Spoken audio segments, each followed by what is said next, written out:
Welcome back, Tech Newbies. My name is Don. Today we're gonna take a look at Jabra's call center-centric headset, the Jabra Engage 50. Let's go.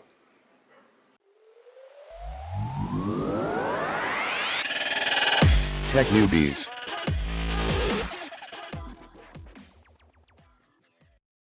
Just to be clear, this unit was sent to me for the purpose of this review. However, to be fair, no advance copy of this video was sent to Jabra. Both you, the audience, and Jabra representatives can only view this video once it's uploaded on YouTube. The headset came packaged in this familiar Jabra brown box.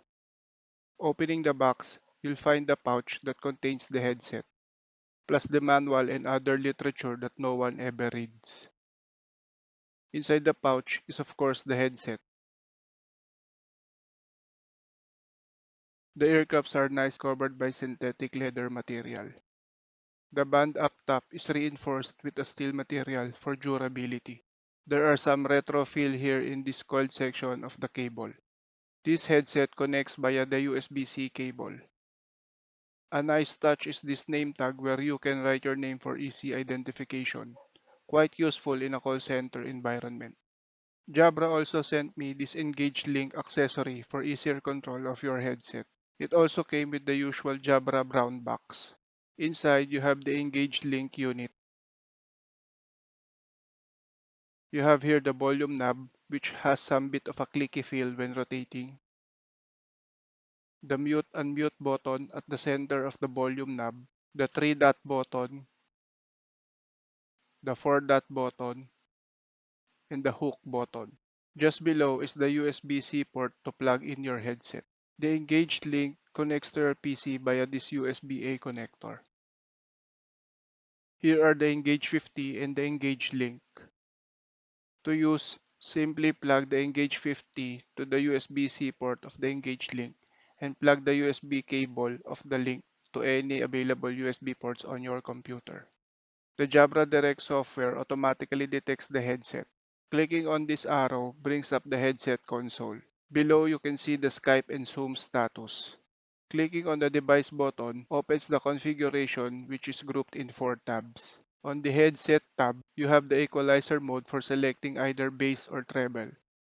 Audio protection standard, busy light, sounds, and mute reminder toggle buttons. Reverse stereo, which allows you to configure the headset depending on where you prefer the boom arm to be. A nice addition if you ask me.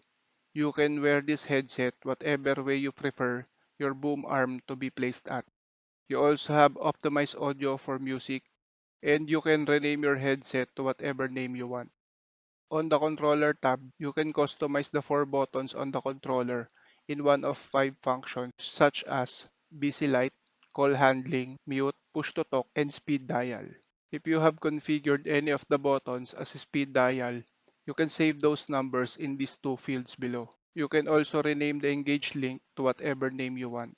On the soft phone tab, you can turn the control on or off and use a ringtone in the headset for incoming calls. The last tab is the product information that shows some details about your headset, such as firmware version. By the way, if you change any of the settings, you'll need to click on the apply button for these changes to take effect.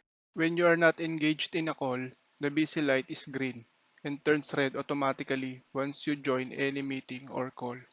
You can mute and unmute your microphone from the Edge link, making it easier for you to respond when needed if you have muted your microphone.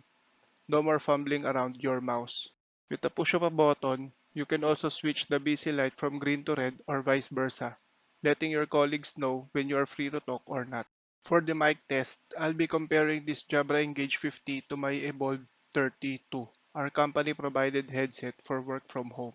I used both headsets to record a short audio with Windows Voice Recorder and played the audio files with Fubar while capturing it on OBS Studio. This audio was recorded using the Jabra Evolve 32. Thank you for calling Epson. This is Don. How may I help you? This audio was recorded using the Jabra Engage 50. Thank you for calling Epson. This is Don. How may I help you? Based on the sound recording and looking at the spectrogram, The Engage 50's microphone produces a much louder and brighter sound. However, because of this loudness, noise are more noticeable compared to the cheaper Evolve 32. Also, looking at the file info, the recorded audio from the Engage 50 has a higher bitrate. What I like about the Jabra Engage 50, first is the build quality and construction. From the soft foam cushions on the ear caps to the lightweight construction, these headsets are definitely very comfortable to wear all day. Number 2 is the sound quality. I really like how these headsets sound. I could go as far as saying that it is comparable, if not a tad better, than Jabra's very own Evolve 285H in terms of sound quality. Number 3 is the features. As with any Jabra product, this thing has a ton of features that are configurable in the Jabra Direct app. It even has an API that lets you analyze a call on how long your agent has been talking during the phone call. Unfortunately, I was not able to test this as I do not have the setup for it. But if you're an IT manager in a call center and you need this feature, the Engage 50 has you covered. And lastly, the reverse stereo, which allows you to wear this headset whichever way you prefer, with the boom arm on the left or on the right. The only con for this headset for me is the annoying notification that reminds you of the boom arm position that keeps popping every so often, which is quite distracting. Although it can be disabled in the app, I wish Jabra has disabled it by default. That's it for this video. Thank you for watching. Keep safe. Peace.